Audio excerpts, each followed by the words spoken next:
United States. And out of respect to a point and because they felt it was necessary, Secretary of State Dean Rusk met with Anatoly Dobrynin, who was the Soviet ambassador to the United States, and informed him of the contents of Kennedy's speech at 6 o'clock. Because who did he want to prepare? Who did he not want to take totally by surprise? The Soviet Union. So you could bet Anatoly Dobrynin got in touch with Khrushchev and told him, this is what's coming. So at 6 o'clock, Secretary of State Dean Rusk formally notified Russian Ambassador Anatoly Dobrynin of the contents of President Kennedy's speech. At 6 o'clock. 5 o'clock they meet with Congress, 6 o'clock they inform the Russian ambassador, and 7 o'clock now Kennedy's going to give his speech. Now this was live. This was like everybody's glued to their television watching this live in 1962. And here are the 5 things that President Kennedy told the American people in his national television speech at 7 o'clock on Monday, October 22nd, 1962. This is what he told the American people. And you'll see footage of this down the line. First of all, he told them about the missile construction sites in Cuba. He informed the American people about the missile construction sites in Cuba.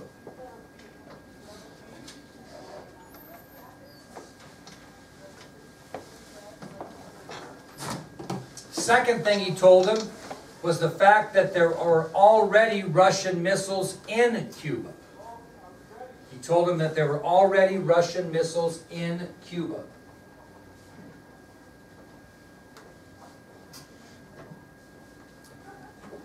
The third thing he told him is that the Soviet Union was denying that there are any construction sites or missiles in Cuba. And where did he get that information from? From Ego, and probably Dobrynin's didn't come out and say, oh, we're caught now. You know what I mean? So he told the American people that the Soviet Union were denying that there are any construction sites or missiles in Cuba.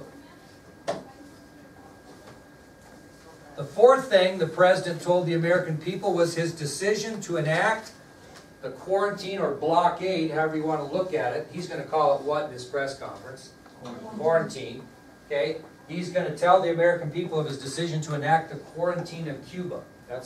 He explains what they're going to do about this crisis. And the fifth thing, which came off the strongest, is he explained to the American people the seriousness of his actions if Cuba made the decision to launch any missiles of theirs against the United States. He told the American people about the seriousness of his actions, in other words, the seriousness of what the president was going to do if Cuba made the decision to launch any of those missiles, if those missile launching pads became operational and they sent a missile off those pads, of what he was going to do. This is what he said. Now, you don't have to write this down, begin and interpret what he's saying. So the fifth thing he said was he told him about the seriousness of his actions if Cuba did make the decision to launch any of those missiles against the United States. He said, quote, "It shall be the policy of this nation to regard any nuclear missile launched from Cuba against any nation in the Western Hemisphere as an attack by the Soviet Union upon the United States, requiring a full retaliatory response upon the Soviet Union." So basically what he's saying is if Cuba launches any missile from that island toward any country in the Western Hemisphere, that we would consider that an attack by the Soviet Union on the United States of America, which would result in our what? Declaring war and going to war with Cuba. Or with Cuba and Russia. Okay? All right. That'll take us then to Tuesday, October 23rd. We'll get just a little start on this because this is a long day also. This is actually longer than Monday. This is an interesting day. So Kennedy's gave his press conference. He's informed the American people. He really doesn't have to worry too much about the press at this time, right? Because everybody knows what's going on to a point. So what does Kennedy do again the morning of Tuesday, October 23rd?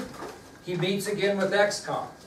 Okay, so he meets with XCOM the morning of the 23rd after he's made his decision.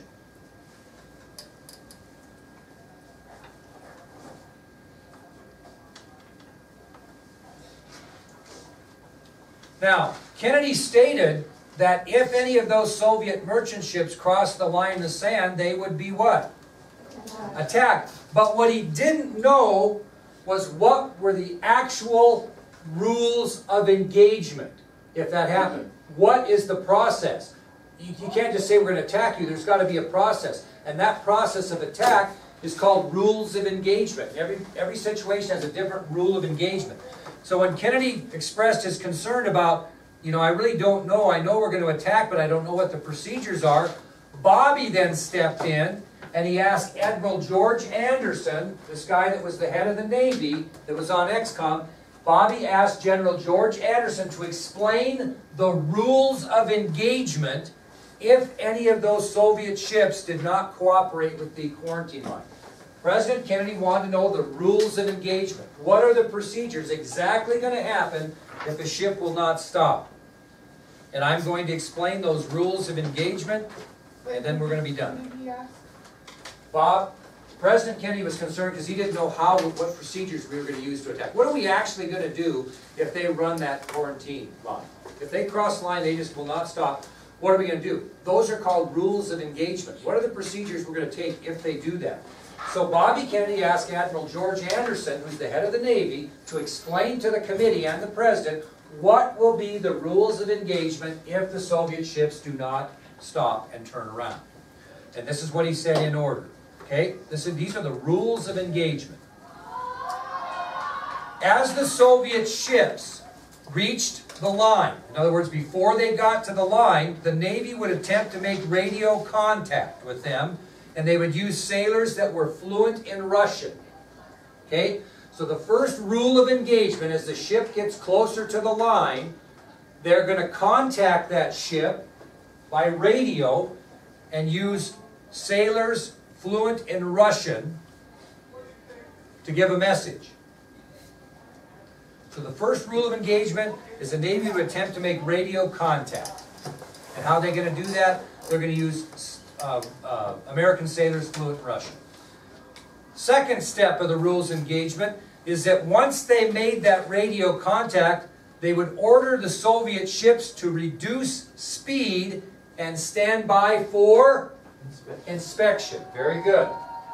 So after they made radio contact, number 2 is they would tell those Soviet ships to reduce speed. They would be ordered to reduce speed and stand by for inspection.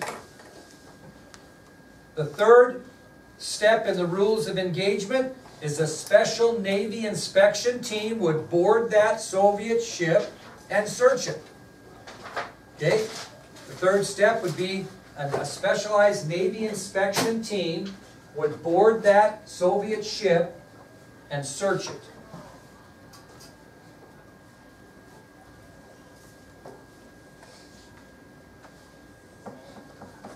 Okay, the fourth step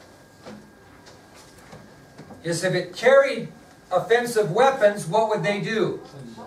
They would order them to turn back and go out of the quarantine area.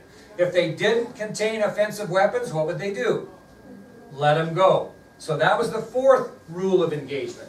If after search they were found to have offensive weapons on the ships, that ship would be ordered to turn back out of the quarantine area. Those were the rules of engagement that were explained to Kennedy. Now, what would be your concern in those rules of engagement? Could you make radio contact pretty easy? Yeah. Could you probably board the ship pretty easy? What might be the problem, though? They don't stop. What? Well, we won't get to that yet. That'll be nothing. They're gonna go home? Well, no. What is it? Hey, let me see what you got in your pockets, then. Yeah. If you're ornery and not kind, what would you say? Go to hell, right? You wouldn't say that. But my point is, what if they refused to be searched? That was Bobby's question. So when General Anderson got done with the rules of engagement, Bobby says, well, what are we going to do if the Soviet ships stop, we board them, and they refuse to let us search the ship? What would be the answer to that? That would be the next rule of engagement. So you have different rules depending on different circumstances. The first four are clear. So, when Bobby questioned Admiral Anderson, he said, what if the Soviet ships refused to be searched? He said they would be towed into the nearest port. So if they got on the ship and asked to search it and they said no, they would simply tow that ship into the nearest port. Okay? Because they're in American, they're not quite in American waters, but they would take it in there.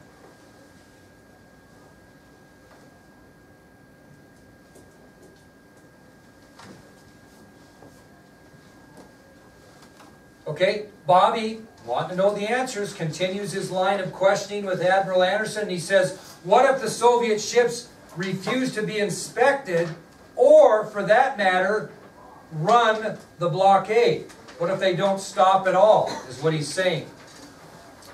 This was the rules of engagement past the first four if the Soviet ship refused to stop. They would, number one, fire a warning shot across the bow of the ship. So if they refused to stop, they would shoot a warning shot across the bow of the ship. What would be your next question? What if they still don't stop after we shoot the warning shot over the bow? Well, in that scenario, the Navy would fire at the ship's rudder to disable the vehicle, and they would do a forced inspection. So let's kind of back up. You've got the four rules of engagement, I think you understand. Then Bobby asked the questions, Admiral Anderson, what if the Soviets refuse to be searched? Then we'll ship them to the nearest port. Bobby continued and said, well, what if they don't even stop for the blockade? What if they just keep going? Well, then we're going to fire a warning shot over their bow. And if they do not stop after that, we will fire a shot at their rudder, disable the ship, board and inspect. And at that point, President Kennedy got nervous and he said, he made it very clear there would be no shooting, no firing on any ships without his explicit permission. Because what's he afraid of if we start firing at ships? We're going to start a war. So when Kennedy heard these rules of engagement, he made it really clear that there would be no firing on any Soviet ships without his explicit permission.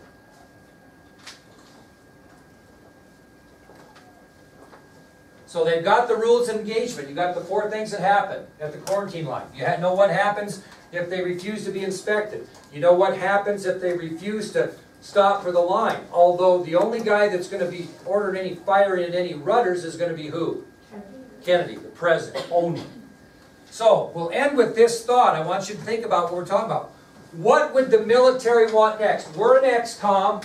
We're explaining all this that morning, and the military's requesting something they think they really need. What do they need?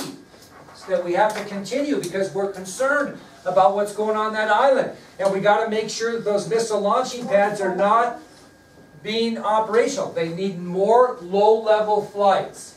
So what's going to happen at this time in the discussion, and we'll talk about Monday, is the next topic of discussion that morning with XCOM includes the military's request for further spy flights.